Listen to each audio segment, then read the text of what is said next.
Hello, I'm Jake Scranton with CIE Political News, and today I will be talking about the democratic backsliding Tunisia is currently facing and discussing why the EU should intervene. We want to correct the paths of the revolution history. That is a quote directly from Kais Saied after announcing constitutional referendum in 2021. In recent years, Tunisia has seen a drastic switch from a pro-democracy regime to a more authoritarian form of government under Kais Saied. Saied rose to power in 2019. He has continually pushed his autocratic policies on the Tunisian people ever since. In 2021, Saied froze the parliament, dismissed Prime Minister Hachim Machichi, and announced he will temporarily rule by decree. Despite this democratic backsliding, the EU has continued their strong partnership with Tunisia. I believe the EU should intervene in the democratization of Tunisia because the country has been struggling with an economic crisis since 2011. Kais Saied has broken the rule of law and other constitutional policies countless times since rising to power, and Tunisia is a key component in combating migration to the EU. If democracy is not successful in this struggling country, this will be very detrimental to the EU. I recommend the EU start talks with Tunisia to make them a full member of the European Union in order to help them with their economic crisis and democratic process. Also, placing a foot in the northern African region to further combat migration and prosecute Kais Saied for constitutional and rule of law infringement. The relationship between Tunisia and democracy is a troubled road. The process began in 2011 with the Tunisian Revolution, which was a 28-day campaign of civil resistance, including vast street demonstrations by Tunisian citizens, and successfully outed the authoritarian regime under Ben Ali. Following this, Tunisia transformed into the only consolidated democracy in the Arab region, as Ben Ali's successors, Monsef Marzouki and Benji Qaid Essebsi, made huge improvements in the areas of human rights and democratic reform.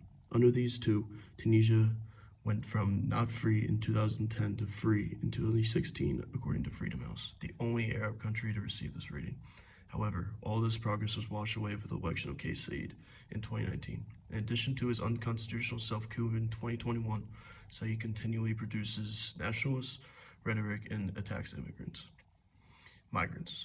In terms of the EU and Tunisia, relations between the two began all the way back in 1995 with the signing of an association agreement which established free trade between Tunisia and EU member states. Since 2011, the EU has been Tunisia's key partner in democratic and economic transitions. In 2015, the deep and comprehensive free trade area was created, which had the overall goal to integrate Tunisia's economy into the EU single market. More recently, in 2023, the EU established a memorandum of understanding, which gave Tunisia a total of €3 billion towards economic policies. Today, the EU is Tunisia's largest trade partner, accounting for 56% of its trade in 2022. Despite this huge trade partnership with the EU, Tunisia has been in an economic crisis even before the selection of Saied. This is mainly due to a soaring of foreign debt, which Saied has done little to combat.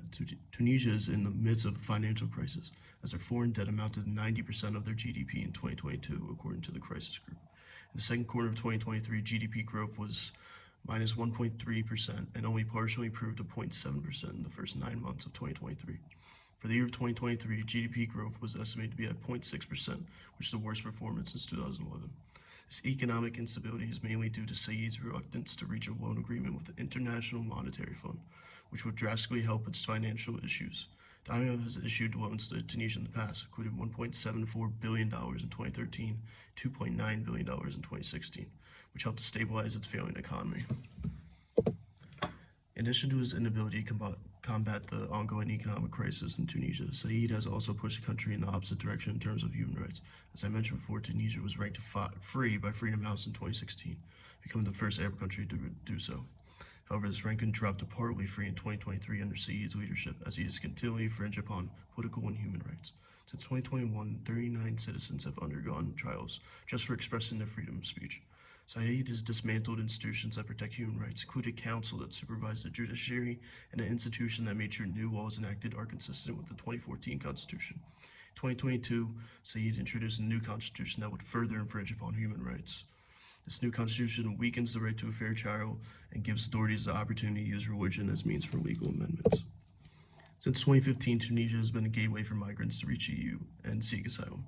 These migrants are mostly from the Middle East and sub-Saharan Africa, as they flee war zones and economic instability. In 2023, Tunisia was hosting 14,700 refugees and asylum seekers, most of them coming from Syria and Sudan.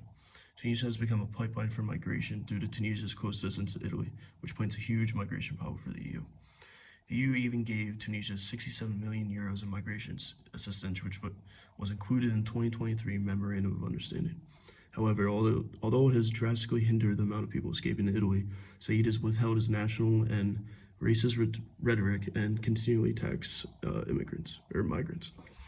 In a National Security Council meeting in February 2023, Said noted the sub-Saharan African migrants coming to the country, stating these migrants are attempting to turn Tunisia into, quote, just another African country that doesn't belong to the Arab and Islamic nations anymore, end quote. As I've stated before, the EU should take the necessary steps to make Tunisia a full member of the EU in order to aid in the country's economic crisis and democratic process, combat migration to the EU themselves, and prosecute Kais Saied for infringing upon the rule of law. The EU should extend a bid to Tunisia to join the EU instead of waiting for them to submit a membership application, as I feel Saied will not want to do this due to its repercussions to himself. Ursula von der Leyen, the current president of the European Commission, should be the one to extend this bid, as she holds the most influence in the EU. Some may ask, is Tunisia even considered a European country? In short, I would say no, as they are an African country, but I would also bring up a counter-argument that Cyprus is not a European country. What is a European country is up to interpretation and should not be looked at very thoroughly. Although Tunisia does not fulfill the Copenhagen criteria at the moment, the EU should make an exception just as once in order to make sure this criteria comes to fruition. However, the EU should be careful in making this exception, as it may lead to distrust from EU member states and may lead to an influx of membership applications from other countries that do not meet the Copenhagen criteria but would like to join the EU.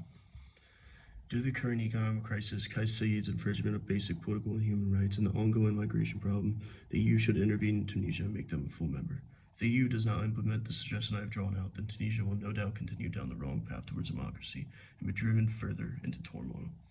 If the recommendation were to be implemented, this would be not only aid in the current economic, migration, and human rights crises in Tunisia, but also bestow upon the EU with the opportunity to prosecute Kais Saied for infringement of the rule of law. The EU must intervene if they wish to save Tunisia from its democratic backsliding and expand their democratic influence. Thank you for listening to CIE Political News, and have a great day.